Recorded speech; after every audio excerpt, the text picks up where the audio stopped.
Hello Stampers, and welcome to Laura's Stamp Pad.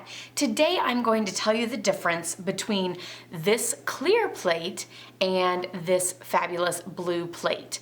So this blue plate is actually one of the new 3D embossing folder plates for your embossing. So you may have noticed that some of Stampin' Up's new embossing folders are these super thick 3D embossing folders that give a nice deep texture to your cardstock.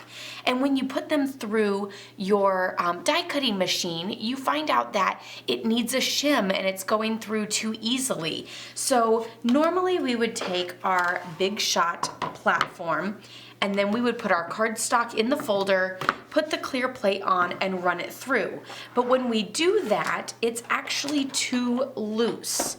So it just slides, well, whenever you have it lined up, it just slides right on through. So it doesn't work. So now instead of having to add a shim to that, Stampin' Up! Has created this really pretty blue 3D platform plate. So this plate is just a smidge thicker than the clear plate, and it doesn't require any additional shims.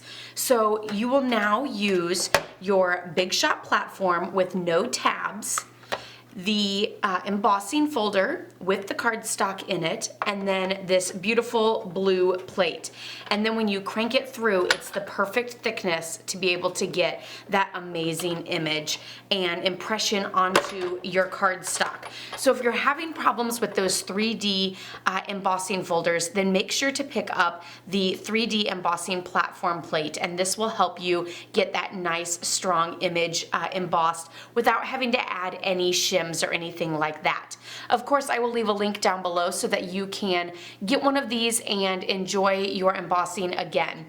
And if you have any other questions about layering for embossing, check out some of my other videos I will leave down below, or you can always ask me in the comments. Be sure to check out my blog, laurastamppad.com. Give this video a thumbs up if you liked it, and subscribe if you're new, as I post every Tuesday and Thursday. I'll see you guys all next time. Happy stamping. Bye-bye.